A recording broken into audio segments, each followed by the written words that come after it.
Merci de nous rejoindre. Vous êtes bien dans votre émission Direct Santé. Aujourd'hui, on parle de comment gérer son stress au quotidien lorsqu'on est diabétique. Donc, je suis accompagnée de Dr Kodjo, qui est diabétologue, qui est avec moi. On est aussi accompagné de Monsieur Anani Kami, qui est psychologue, clinicien, qui s'occupe aussi des diabétiques au quotidien.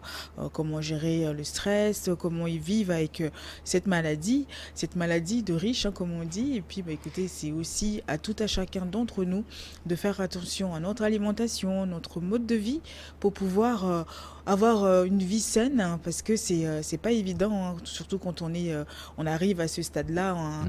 on se dit que la glycémie a augmenté et puis qu'on vous annonce que vous êtes diabétique, c'est pas du tout agréable à vivre au quotidien.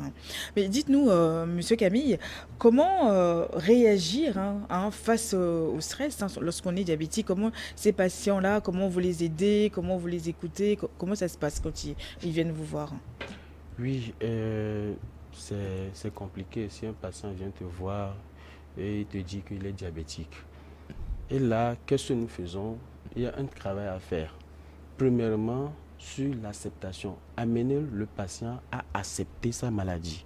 Parce que si tu te bats contre le diabète, qui est une maladie chronique, tu vas vivre avec. Mais si tu considères cette maladie comme ton ennemi, donc il y aura problème parce que tu ne peux pas gérer les complications ou bien la manière dont la maladie vient chaque jour. C'est que chaque jour subit sa peine avec le diabète. Donc c'est compliqué. Donc moi, en tant que psychologue, qu'est-ce que moi je fais? J'accompagne ce patient sur le plan émotionnel. Parce que nous savons très bien qu'il y a un lien direct avec le stress et l'équilibre glycémique. Il y a un lien direct entre le stress et l'équilibre glycémique. Mais tant que la glycémie du patient n'est pas équilibrée, donc il y a problème. Donc ça rentre dans les complications. Donc le travail du psychologue, c'est accompagner ce patient à accepter et à adhérer à son traitement. Voilà.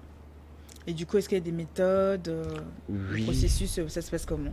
Oui, et au niveau des méthodes, on ne veut pas étaler toutes les méthodes que nous Oui, utilisons ici, mais le plus important, c'est l'écoute empathique. oui. L'écoute empathique, parce que c'est ça qui va aider le patient à surmonter, à l'aider à vivre sa maladie chaque jour que Dieu fait. C'est pas évident, ça leur fait du Ah, bien. ça le fait du bien. Ouais, Ça le fait du bien. C'est pas évident. ouais, Avec j'imagine. le diabète, c'est pas évident. Sur tous les plans, hein. Sur le plan physique, sur le plan émotionnel, sur le plan financier. C'est pas facile. C'est pas facile du Mhm. tout.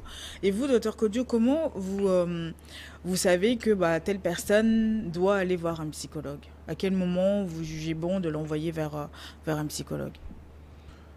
Euh, c'est toujours compliqué, mais nous pensons que idéalement tous les patients diabétiques, surtout ceux qui n'acceptent pas la maladie, il y a beaucoup qui n'acceptent pas la maladie, et ça, ils l'expriment. Donc, soit vous lui demandez de faire des glycémies, il vous dit, bon, il n'a pas fait, il ne fait pas son traitement. Donc, ça, c'est des éléments qui nous disent que c'est un patient qui n'a pas accepté son statut et il faut plutôt prendre du temps, il faut quelqu'un qui puisse l'écouter, travailler avec lui et tout. Ouais, c'est un peu ça. Et les enfants, quand on reçoit des enfants qui sont diabétiques, ces enfants, il leur faut un accompagnement quotidien, un accompagnement par un professionnel de la santé, un psychologue le plus souvent. Ça, c'est Et horrible aussi, les enfants voilà, diabétiques, c'est toute leur vie qui ouais, est... c'est toute leur vie Wow. et c'est pas simple. Ok. Et des patients aussi qui font certaines complications. Quand vous voulez par exemple faire une amputation de Ouais. pied, idéalement, il faut faire passer le psychologue. Idéalement. C'est vrai que certaines fois, les patients nous arrivent dans des situations aiguës où il faut rapidement aller enlever le pied malade. Mais idéalement, un patient qu'on programme pour une amputation, parce qu'il voilà, il ne va plus vivre avec ses deux pieds. Donc vous imaginez ce que c'est. Donc idéalement, il faut un appui des psychologues pour préparer le patient à accepter cette amputation. Parce qu'il y a beaucoup qui n'acceptent pas et après, la vie n'est plus rose, c'est catastrophique. Donc, toutes les situations, quand on suit le patient et qu'on voit qu'il a des difficultés, c'est quelqu'un qu'on a besoin d'écouter et que nous, on n'a pas cette disponibilité-là. Normalement, le médecin est d'abord le premier psychologue du patient. Il faut qu'on puisse les écouter et tout. Donc, dès qu'on ne peut pas le faire, donc, je pense qu'on envoie plus vers les psychologues. Moi, je leur dis, je ne vous envoie pas vers un psychologue, mais je vous envoie vers un éducateur du diabète, quelqu'un qui va vous écouter. Et là, ils acceptent mieux que le nom psychologue. Quand ils écoutent déjà psychologue, le nom est problème. Le nom est problème. Donc, je leur dis, un éducateur qui va vous écouter, quelqu'un qui sera disponible et le plus souvent, ils viennent. Comment ils doivent faire face juste à un stress, à une mauvaise annonce? Comment un diabétique doit faire face à ça? Ah oui, c'est assez complexe. Parce que pour faire face à ça, il y a certaines réactions qui donnent le tic en fait, le hic plutôt en fait au psychologue. Déjà à la maison. Parce que le diabétique, quand il est stressé, il y a certaines réactions que ce patient affiche en fait. Il y a l'excès de colère, l'irritabilité. À moins de choses à la maison, le patient commence par crier. Ce sont des signes d'alerte qui montrent qu'effectivement ce patient est vraiment très stressé. Donc là, il est conseillé de l'amener voir un spécialiste. Un spécialiste. Bon, disons que docteur bien le dit si bien, un éducateur du diabète. Attention, il faut faire attention aux mots. Pour ne pas dire, oui, C'est pour ça. faire attention. Bon, entre griffes.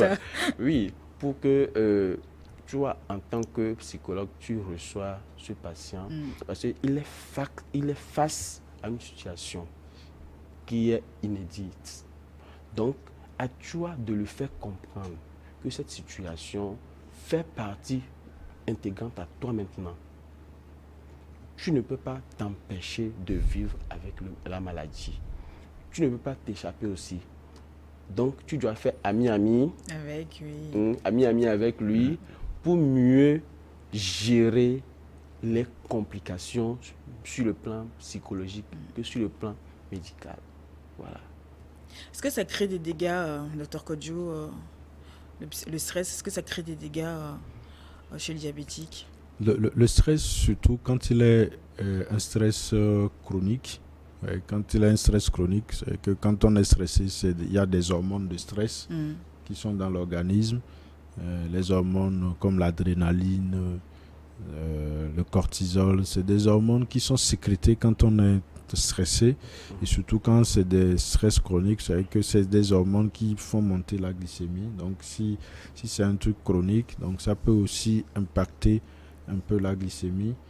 Et l'autre chose, c'est, vous voyez quelqu'un qui fait une hypoglycémie tout à l'heure, ça se voit très bien quand la personne fait une hypoglycémie et dès qu'il n'a pas contrôlé la glycémie, après quelque temps, quand il contrôle la glycémie, il voit que la glycémie est à 1 gramme, à 1 et quelques, il se dit mais j'ai fait une hypoglycémie tout à l'heure.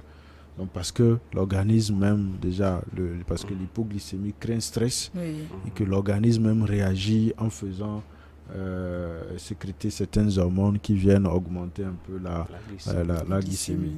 Donc c'est un quotidien, surtout quand on vit vraiment dans un stress quotidien. Le diabète peut être toujours déséquilibré et le patient aussi il est déséquilibré sur le plan mental. C'est ça aussi qui n'est pas bien parce que stressé, il va peut-être oublier de prendre son médicament ou bien il prend son médicament, il ne se rappelle pas qu'il a pris, il reprend encore une autre. Perturbé, tout ça. Il est perturbé et tout. Et ça peut créer d'autres maladies aussi, les maladies endocriniennes, la thyroïde, on en a parlé ici. Donc on peut avoir d'autres maladies qui peuvent s'ajouter. Donc c'est compliqué, mais franchement c'est bien de savoir Pour moi, une des façons, pour ajouter à ce que Camille dit, une des façons de gérer le stress par rapport au diabète, c'est de mieux connaître la maladie. C'est de mieux s'outiller. C'est que je connais la maladie, je sais par exemple que ça monte. Déjà, quand les gens ils font la glycémie le matin et que la glycémie à 2 grammes, c'est fini. Il y a certaines personnes, elles ne peuvent plus rien faire. Elles sont stressées. Elles savent quoi, elles peuvent t'appeler dans tous les sens. Et tout. Non. Zen, zen, zen. Il faut être zen, Oui, comme vous le dites. Il faut être zen et la zénitude, là, ça va aider. Ça va aider beaucoup. Ça va aider vraiment à savoir, à déjà se poser les questions. C'est ce qu'on essaie de leur faire en atelier. Se poser des questions. Pourquoi ma glycémie est montée? Pourquoi je suis à 2 grammes? Ah, peut-être hier, je n'ai pas pris de traitement. Je pensais prendre le traitement, mais je n'ai pas pris. Ou soit j'ai mangé quelque chose que je ne devais pas manger et tout. Donc, quand on est calme, on réagit mieux et après, on est tranquille et c'est bien. Bon, j'ai 3 petites questions pour vous, de nos téléspectateurs. J'ai Madame Dominique qui veut savoir, est-ce que le stress au travail est-il bon pour son diabète? Pour moi, tout stress, c'est stress. Le stress professionnel, le stress familial, le stress personnel. Stress au travail, c'est un stress il faut pouvoir gérer en fait. Il faut pouvoir gérer, il ne faut pas s'emballer, surtout ne pas se mettre en colère et tout. Parce que l'autre chose qu'on oublie, il y a l'hypertension artérielle. Avec le stress, les hormones qui sont sécrétées, la colère et tout, l'énervement, ça fait monter la tension. Et ça peut créer même des insomnies et tout ça. Donc ça rentre dans un cercle vicieux. Donc franchement, moi je pense que quand tu sais que au travail, tu peux faire quelque chose, tu es stressé, tu fais quelque chose et que demain, si tu tombes malade, on peut te remplacer facilement. Bon, moi je pense que c'est pas la peine de se stresser pour qu'on perde son boulot, quoi. J'ai Madame Fidèle qui veut savoir, est-ce que les psychologues aident vraiment les patients malades à gérer leur stress? Oui, parce que c'est notre travail. En fait, le stress, c'est quelque chose de naturel, premièrement. Si ça dure dans le temps, c'est là que ça devient pathologique, ça devient problème. Donc, un stress normal, déjà, en quelques secondes, ça part, ça disparaît. Mais si le stress est permanent, donc il y a problème. Il y a un problème. Donc, il va falloir que ce patient va vers un professionnel, mais un psychologue, pour qu'on cherche à détecter où est le problème. Si on trouve là où est le problème, là, je crois qu'on peut toutefois travailler sur ça et amener ce patient à mieux gérer ce stress-là. Comme pour la première question, le stress au travail, c'est quelque chose qui est permanent. Si c'est permanent, c'est pourquoi la plupart des personnes qui sont vraiment stressées au travail, et comme le docteur l'a dit, l'adrénaline, là, c'est question de l'adrénaline et du cortisol. Si c'est un risque de faire le diabète après. Parce que le fait que chaque temps, tu es stressé, la glycémie est toujours élevée dans le sang, donc avec le temps, c'est problème. Donc, le psychologue a son rôle à jouer dans ça. Et qu'il aide bien. La dernière question de Madame Awefa, qui veut savoir si le stress peut augmenter l'infertilité chez l'homme diabétique, toujours. Chez l'homme diabétique, effectivement, l'infertilité ou plutôt la dysfonction érectile, parce que l'infertilité, il y a beaucoup de facteurs qui rentrent en jeu. La dysfonction érectile, par exemple, le stress est un gros facteur. L'aspect psychologique est un gros facteur. Il y a le problème du diabète avec l'aspect vasculaire et l'aspect nerveux, neurologique. Il y a le problème des hormones, parce que si vous n'avez pas une bonne hormone mâle, il peut y avoir une dysfonction érectile. Mais il y a l'aspect psychologique qui joue beaucoup. Donc il faut pouvoir détecter tout ça pour régler le problème de dysfonction érectile. Mais s'il y a une infertilité, ça, je pense que c'est un peu différent et il faut aller chercher la cause. Bon, le stress peut être une cause, mais on va s'attarder à rechercher les causes organiques d'abord, avant de dire que c'est le stress qui est en train de causer cette infertilité. Ouais, merci messieurs pour ces questions. Vous aussi, vous pouvez nous envoyer vos questions sur notre numéro WhatsApp, le +228 93 91 08 20. On sera là pour y répondre. Et puis n'oubliez surtout pas que toutes nos émissions sont disponibles sur notre compte YouTube. Donc c'est la page de New World TV. Vous allez dans la playlist et vous allez retrouver l'intégralité de nos émissions Direct Santé. Donc vous pouvez les revoir. Nous sommes là à votre disposition. Les médecins sont là aussi pour répondre à vos questions. Alors n'hésitez surtout pas. Tout à l'heure, docteur, on parlait de l'insomnie justement. Est-ce que ça aussi, est-ce que l'insomnie donc peut augmenter aussi la glycémie, tout ça? Tout rentre dans un cercle vicieux. C'est le diabète, surtout quand, par exemple, on a des glycémies très élevées, on ne dort pas la nuit parce qu'on doit tout le temps se lever, aller faire pipi. Ouais, donc, on est mal en point. Quand on ne dort pas, c'est des hormones qui sont sécrétées, des hormones de la faim, par exemple, qui sont sécrétées, qui fait que quand on ne dort pas, on peut avoir tendance à vouloir aller grignoter. On sent comme si on a la faim. Et ça rentre dans un mécanisme de prise de poids. On peut prendre du poids. Et pour nous qui prend du poids, fait ce qu'on appelle l'insulino-résistance, donc résistance avec la graisse au bon fonctionnement de l'insuline, et qui est un gros facteur pour que le diabète soit là ou que le diabète soit déséquilibré. Donc vous comprenez que l'insomnie ne fait pas bon ménage pour un diabétique. Et pour avoir une meilleure qualité de vie, plus souvent, on demande quand même que les patients puissent bien dormir, au moins avoir un temps de sommeil de 6 heures à 8 heures de temps. Ouais, Ouais. donc, Et puis un dernier conseil pour les diabétiques, comment reconnaître les éléments qui peuvent aussi favoriser le stress chez eux, qui veut y répondre, docteur Kodjo, docteur Monsieur Camille? Au quotidien, c'est un peu les problèmes financiers, les problèmes de gestion. Quand vous savez que vos médicaments coûtent cher, que le mois arrive, vous n'avez pas d'argent. Et moi, je dis aux patients souvent d'anticiper. Vous savez, aujourd'hui, vous avez un peu d'argent, achetez des médicaments, laissez. N'attendez pas à la fin du mois ou bien la fin de la boîte de médicaments pour s'alarmer. Le jour là, vous n'aurez pas d'argent et c'est fini pour vous. Et l'autre chose, les bilans. Ce que moi je dis aux patients, je demande un certain nombre de bilans. C'est des bilans importants, mais monsieur, si vous n'avez pas l'argent, ne vous tracassez pas. Faites ce que vous pouvez, faites un peu. Et dès que vous faites un peu, ramenez.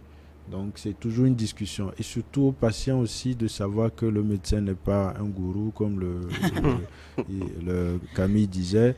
Et il faut pouvoir discuter. Nous sommes tous des humains. Des fois, on est peut-être pris par la consultation, il y a beaucoup de nombres, tout ça, mais il faut pouvoir discuter, il faut pouvoir établir vraiment cette relation-là de discussion avec le médecin, et le médecin aussi établit cette discussion, cette relation médecin-patient, donc qui fait que les patients sont plus rassurés et au quotidien, ils arrivent mieux à gérer. Quand ils ont une glycémie élevée, ils savent comment faire. Et l'autre aspect, c'est que tous les patients diabétiques doivent pouvoir suivre des séances d'éducation thérapeutique. C'est important aujourd'hui, et ça, dans toutes les recommandations aujourd'hui du monde, c'est dit que c'est incontournable l'éducation thérapeutique. Je suis patient diabétique, je dois aller dans un centre ou dans une association pour qu'on me parle de la maladie, pour qu'on m'explique. Certains patients se fient toujours à l'internet, au hasard, parce qu'ils ne veulent pas. C'est différent. Quand quelqu'un vous explique la maladie, c'est différent de ce que sur l'internet on a écrit. C'est important parce qu'il y a des gens, surtout quand c'est des ateliers en groupe, il y a des gens qui vont poser des questions qui vont vous intéresser. Et voilà, c'est important de pouvoir participer à des ateliers, à des séances d'éducation thérapeutique en groupe ou personnel pour vraiment mieux gérer son diabète. Et allier aussi les techniques de relaxation, voyez, donc avoir des temps de pause, des temps de relaxation, aller vraiment marcher, ouais. Faire un peu du jardin et tout, faire des activités vraiment récréatives et qui aident vraiment à aérer son mental. Penser à autre chose, penser à autre chose, et à oublier son diabète. Mais écoutez, un grand merci. Monsieur Camille, vous voulez rajouter quelque chose pour clôturer? Oui, le docteur a tout dit. Bon, je vais ajouter juste 2 mots. La recherche de solutions au niveau des patients, la recherche des informations. Si le patient vient et il n'a pas les informations, il sera toujours stressé. Donc, la recherche des informations peut amener le patient à gérer son stress au quotidien. C'est pourquoi il est très important de venir suivre nos éducations thérapeutiques. Voilà. C'est important. Bah, c'est une chance aussi d'avoir des centres, d'avoir des gens aussi à l'écoute. Parce qu'on ne peut pas rester dans son monde et puis pleurer tous les jours que ça ne va pas, ça ne va pas. Donc il faut aussi faire confiance et y aller.